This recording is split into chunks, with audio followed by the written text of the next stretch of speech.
নুরানি শাহাদাতের বাণী নবীর ঠোঁটের উপরে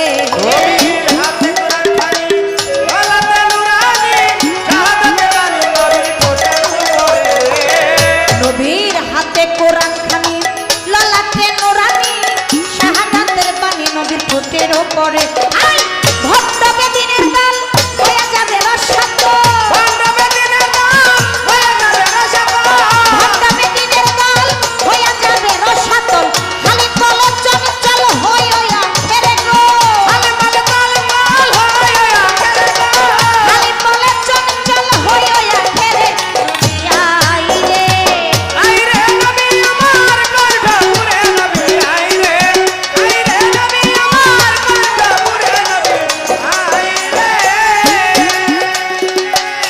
নবীর হাতে কোরআন খানি ললাটে নুরানি শাহাদাতের বাণী নবীর ঠোঁটের উপরে নবীর হাতে কোরআন খানি ললাটে নুরানি শাহাদাতের বাণী নবীর ঠোঁটের উপরে নবীর হাতে কোরআন খানি ললাটে নুরানি শাহাদাতের বাণী নবীর ঠোঁটের উপরে ভণ্ডবে দিনের দল হয়ে যাবে রসাত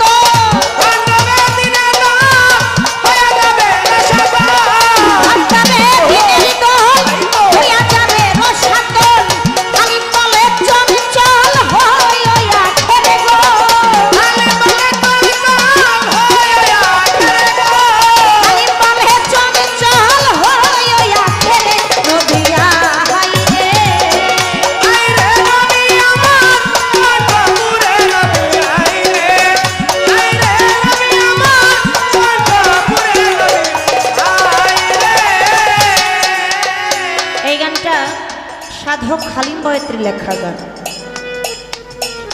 উনি গানটার মধ্যে বলেছে, তুমি দিও কৃপা বিন্দু করুণার সিন্ধু, পারেরই বন্ধু তুমি হইও আখেরে নবী আইরে কণ্ঠপুরে নবী।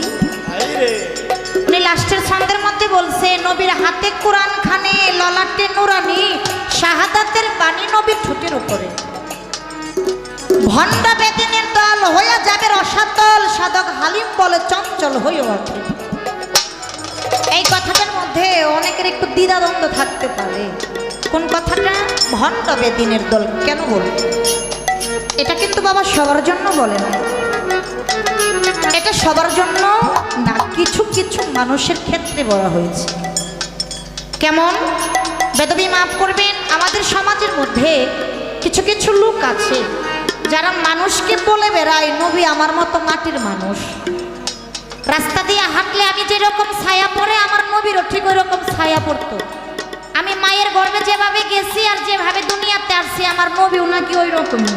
হ্যাঁ, নবীকে তোমরা সম্মান করো, কিরকম সম্মান করবা?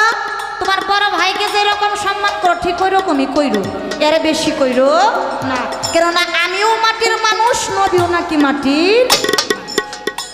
এই সমস্ত কথা বলে যারা, তাদের জন্য ওই সাধক বলেছে ভণ্ড বেদিনের দল। কেন বলছে? আমার নবী কিন্তু মাটির মানুষ, আমার নবী মানব নয়, মানবের গঠন ধরে পাপি তাপি কলিযুগ উদ্ধারিবে বলে, এই পাপি তাপি উম্মতকে তরাবে বলে আমার দয়াল নবীকে রহমত স্বরূপ আল্লাহ পাক দুনিয়াতে পাঠিয়েছে। আমরা যেভাবে মায়ের গর্ভে যাই আমার নবী কিন্তু সেভাবে যায় নাই, আমরা যেভাবে দুনিয়াতে আসি আমার নবী কিন্তু ভাবে আসে নাই। আমরা মাটির মানুষ, মায়ের গর্ভ জায়গায় স্থানে যে জায়গায় থাকি সেই জায়গাটার নাম হচ্ছে লাম্মকাম, সেটা নাভি থেকে আড়াই আঙুলি মতান্তরে 3 আঙুলি নিচে। আর আমার দয়াল নবী ছিল নাভি থেকে আড়াই আঙুলি মতান্তরে 3 আঙুলি উপরে, যার নাম হচ্ছে পবিত্র সোনিয়া মুকাম। এই সোনিয়া মুকামের মধ্যে আমার দয়াল নবীর বসবাস, আমার দয়াল নবীর ছায়া আছে। হ্যাঁ, কিন্তু ছায়াটা আসমানে রাইখা কায়াটা নিয়ে জমিনে আসছে।